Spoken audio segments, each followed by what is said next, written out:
গৌর ভালোবাসার মানুষ যারা যারা ওই মানুষটিকে যারা ভালোবাসেন আজকে তারাই তো পাগলের মধ্যে ছুটে এসেছেন। মা ওই মানুষটিকে যদি ভালো না বাসতেন আপনারা কি পাগলের মধ্যে এখানে আসতেন? আসতেন না। কিন্তু তো যারা ভালোবাসেন তারাই ঘর ছাড়ে, তাদেরই ঘর ছাড়তে হয়, কোনো কিছু তাদের আর ভালো লাগে না।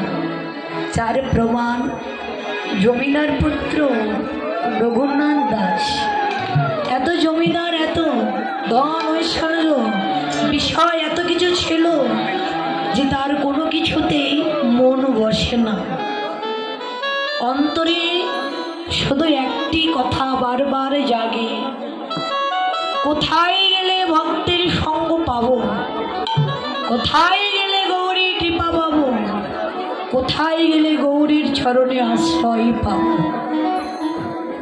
দেখুন বারবার শুধু একটি কথাই জাগে, সংসার গৃহকর্ম তার আর মন বসে না। স্বর্গে অপ্সরার মতো সুন্দরী ঘরের রমণী, তাতেও তার মন বসে না। সারা জনমের মতো ঘরের বাহির হয়ে গৌরীর কৃপা লাভ করবার জন্য যখন শুনতে পেলেন যে গৌরহরি নীলাচলে আছে, কৃষ্ণ বলা বহির্মুখী জীবকে কৃষ্ণমুখী করতে রূপ ধারণ করে, কি রূপ? পেতে মূরতে রূপ স্বরূপ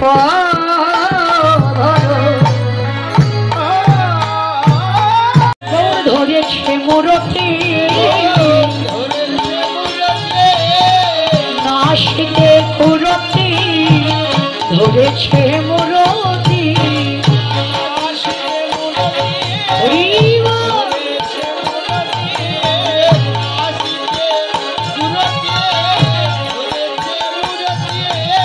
যেন বিলাস মূরতি,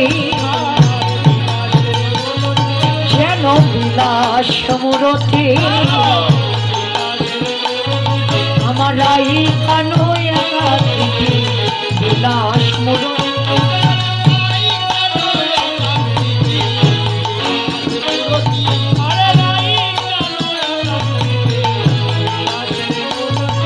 যেন স্বরূপ ধরেছে, যেন স্বরূপ ধরেছে, আত্মস্বরূপ জানাইতে স্বরূপ ধরেছে,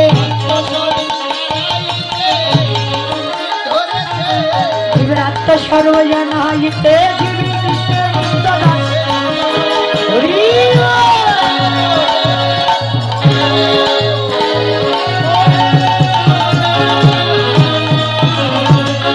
স্বরূপ ধরেছে ওই ছন,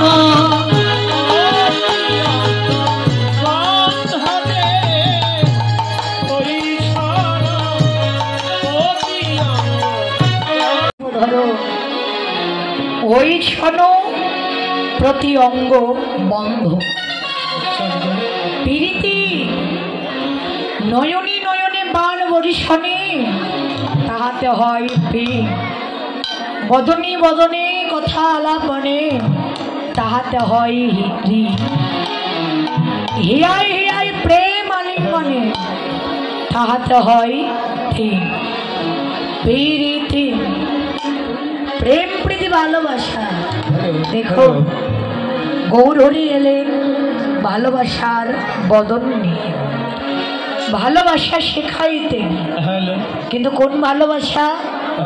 এই জগতে না, এই জগতের ভালোবাসা তো বাবা স্বার্থের ভালোবাসা, স্বার্থ ছাড়া কোন ভালোবাসা? এই জগতের নয়, নিঃস্বার্থ ভালোবাসা। নিঃস্বার্থ ভালোবাসা শেখানোর জন্য, ত্যাগের ভালোবাসা শেখানোর জন্য প্রভু আমার এলেন। দেখুন ত্যাগী না হলে জীবনে কোনোদিন কখনো শান্তি হয় না। যত ভোগে ডুবে থাকবেন, যত বিষয়ে ডুবে থাকবেন, জীবনে শুধু দুঃখ আর জ্বালা যন্ত্রণাই বেশি পাবেন বাবা। কারণ বিষয়ে কিচ্ছু নেই, বিষয় শুধু জ্বালা যন্ত্রণা এগুলোই আছে। এই জগতের বিষয় ঐশ্বর্য কিচ্ছু দিতে জানে না, জীবনে শুধু দুঃখই দিতে জানে। ত্যাগই হলো একমাত্র জীবের পরম শান্তি। ভালোবাসা শিখাইতে ভালোবাসার বদলে, কিন্তু ভালোবাসা করতে গেলে আগে বাসাটা সুন্দর করতে হবে, আগে বাসাটা সুন্দর করতে হবে। বাসা সুন্দর না করলে ভালোবাসা যাবে না। দেখুন এই জগতে ধন রাখবার জন্য যেমন আমরা বড় বড় বাসা তৈরি করি, ঠিক তেমনি গৌর হলো একটি ধন। ও গৌর ধন কেউ রাখতে চাইলে আমার আপনার আগে বাসা তৈরি করতে হবে। তাই তো বলেন জগতে জীব আগে করো বাসা ভালো রে,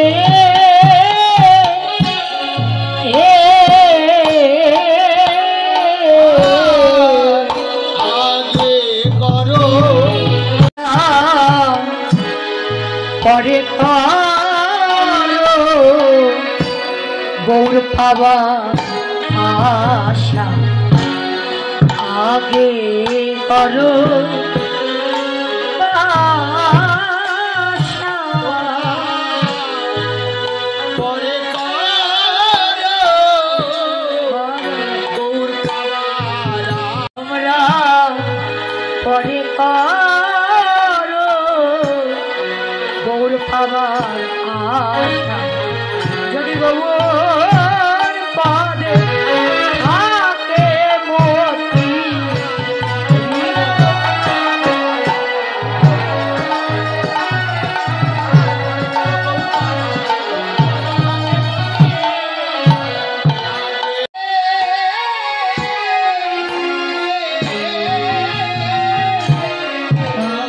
হৃদয় বাসা, বাসায় যদি ময়লা থাকে বাবা কোনোদিন গৌর আসবে না।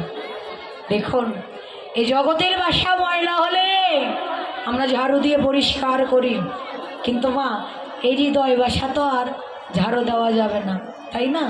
তো হৃদয় বাসার ময়লা কি? অনন্ত করি জগতে জীবের এই হৃদয় বাসার ময়লা হলো আমার আমিত্ব, মান, অভিমান, আত্ম অহংকার, পরনিন্দা, পরচর্চা, কামনা, বাসনা, এগুলোই হলো জগতে জীবের হৃদয় বাসার ময়লা। এই ময়লাগুলো ঝাড়ু দিতে হবে না বাবা, আপন ইচ্ছায় দূর হয়ে যাবে। কার কৃপা বলে? আপনাদের মতো সাধুগুরু বৈষ্ণবের কৃপা। তার জন্য আমাদের সাধু সঙ্গ করতে হবে, ভাগবত প্রেমী ভক্তির সঙ্গ করতে হবে। সাধু সঙ্গ, সাধু সঙ্গ সর্বশাস্ত্রে কয় সাধু সঙ্গ লাভ মাত্র জীব কৃষ্ণ প্রাপ্ত হয়। সাধু সঙ্গের এমন গুণ দেখবেন, 10 জন চোরের মধ্যে যদি একজন সাধু যায়, সঙ্গ করিতে করিতে সাধু কিন্তু চোর ঠিক হয়ে যায়। তেমনি চোর যদি সাধুর মধ্যে আসে, সঙ্গ করিতে করিতে ওই চোরও সাধু হয়ে যায় বাবা। তাই তো বললেন, ও ভাই আগে করো সাধু সঙ্গ, তবে তোমার প্রেমেরই তরঙ্গ এ ভব তরিয়া যাবে, মহানন্দে সুখ পাইবে, নিতাই চৈতন্য গুণগান গাইবে। সঙ্গের যদি একবার কৃপা হয়ে যায়, ভব তরিয়া ভব নদী পার হয়ে গিয়ে নিতাই চৈতন্য গুণগান গাইবে। হরে কৃষ্ণ। আমার অনেক আরেক মহতের দায় দিয়া ভক্তিপথে না চলিয়া, অকালে দিন গেল বইয়া, মালা মুদ্রা করিবেশ, ভজনের নাহিলেশ, ফেরাও তুমি লোক দেখাইয়া। এমন মানুষ আছে না বাবা, মোটা মোটা তুলসীর মালা, ললাটে তিলক, হাতে কৃষ্ণ নামের মালা নিয়ে এ রাস্তাতে হেঁটে যায়, আর কে কি করে শুধু সেটাই দেখে বেড়ায়, কিন্তু নিজে কি করছে সেটা একবারও বিচার করে না। শুধু পরের ভুল ধরতে পারে, নিজের ভুল কখনো ধরতে পারে না। এই জগতে জীবের আমাদের অভ্যাসটাই তাই। আমি নিজে কি করছি এটা একবারও আমাদের চোখে পড়ছে না, কিন্তু পরে কি করছে এটা আমরা সবাই দেখতে পাচ্ছি। তো বললেন, ভাই পরকে ভুল বলার আগে তুমি নিজে ঠিক হও। তুমি নিজে কি করছো আগে নিজেরটা বিচার করো। করো, তারপর পরেরটা তুমি বিচার করো। তোমার মন যদি ঠিক হয় তাহলে তুমি এই পৃথিবীর সবাই ঠিক, তোমার মন যদি খারাপ হয় এই পৃথিবীর সবাই খারাপ। তাই পরকে কখনো ভুল বলো না, পরকে বলার আগে নিজে ঠিক হও। তারপর কি বললে? 84 লক্ষ জনী অর্থাৎ 80 লক্ষ বার কীট পতঙ্গ, মাত্র 4 লক্ষ বার এই মানব কুলে জন্ম। বাবা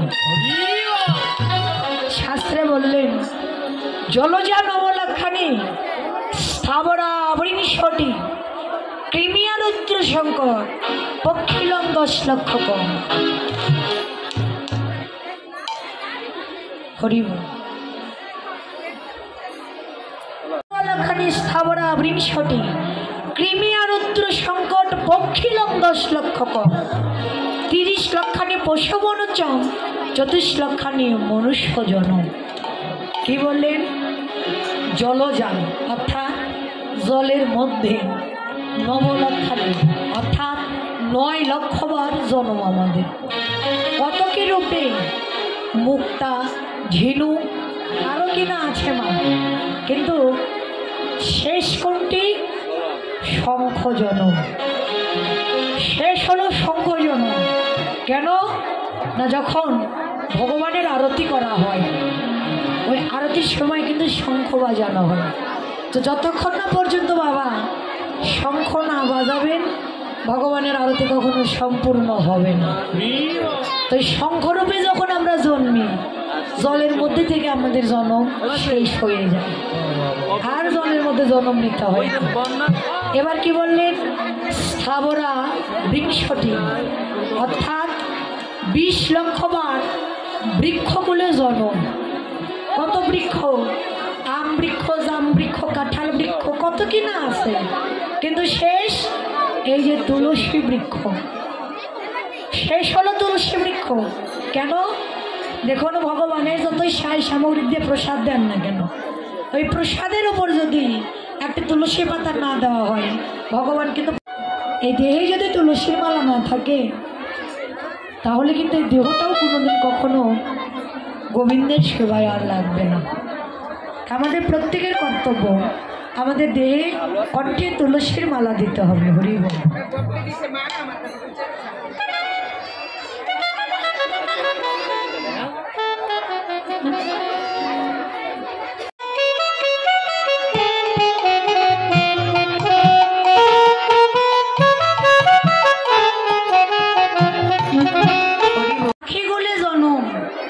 কয়বার? 10 লক্ষ বার। কি? বক, টিয়া, ময়না, কবুতর ইত্যাদি। কিন্তু শেষ কোনটি? না শেষ হলো বাবা ময়ূর পাখি। কেন না ভগবানের মস্তকের উপর ময়ূর পুচ্ছ আছে, লক্ষ্য করবেন ভগবানের মস্তকের উপর ময়ূর পুচ্ছ আছে। তো ওই ময়ূর রূপে যখন আমরা জন্মে পাখি কুল থেকে আমাদের জন্ম শেষ হয়ে যায়। তারপর বললেন কি 30 লক্ষানি পোষ্য মনুষ্য অর্থাৎ হাতি, ঘোড়া, ব্যাং, বানর, আরও কিনা আছে, কিন্তু শেষ হলো গাভী জন্ম। গাভীর রূপে যখন জন্মে গাভীর দুধ দিয়ে ক্ষীর স্বর্ণমণি তৈরি করা হয়, তৈরি করে যখন গোবিন্দ সেবায় লাগানো হয় তখন গাভীর রূপ থেকে আমাদের জন্ম শেষ হয়ে যায় পশুকুল থেকে।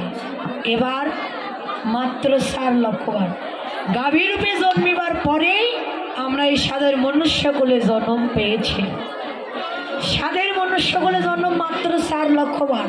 তাহলে দেখুন কত কুলে, কত বৃক্ষ, কত পাখি, কত কিনা কিভাবে জন্মিবার পর এমন সাধের মনুষ্যকুলে জন্ম পেয়েছি। হেলায় হেলায় যদি এই জীবনটা চলে যায় এই জন্ম আবার আর পাবো কিনা বলতে পারি বাবা? বলতে পারি না। সত্য, ত্রেতা, দাপর, কলি এই 4টি যুগ মিলে হয় একটি মহাযুগ। সত্য যুগের আয়ু ছিল বাবা, এটা আমার মুখের কথা না, এটা হলো শাস্ত্রের কথা। সত্য যুগের আয়ু ছিল 17,28,000 বছর, এটা হলো যুগের আয়ু। ত্রেতা যুগে 12,96,000, তারপর দাপর যুগে 8,64,000, আর বর্তমান কলিযুগে মাত্র 4,43,000 বছর। এটা হলো যুগের আয়ু। এবার যুগের মানুষের আয়ু ছিল কত না, সত্য যুগে মানুষের আয়ু ছিল 1,00,000 বছর। ওরা 1,00,000 বছরে কিন্তু বেঁচে ছিল। তারপরে ত্রেতা যুগে 1 শূন্য কাটা বলো, তাহলে কি হলো 10,000। ত্রেতার পর দাপর, তখনও 1 শূন্য কাটা বলো, তাহলে কি হলো 1,000। তারপর কলিযুগে 1 শূন্য কাটা বলো, তাহলে কি হলো 100। তো বলুন তো বাবা, এই যে 100 বছর যে আমরা আয়ু নিয়ে এসেছি, এই কলিযুগের মানুষের যে আয়ু 100 বছর, এই 100 বছর কি আমরা বেঁচে থাকি? থাকি না। কতদিন বেঁচে থাকি? 50, 60, 70, 80, এর মধ্যে কেউ যায় না। আবার অনেকে আগে হরি বল।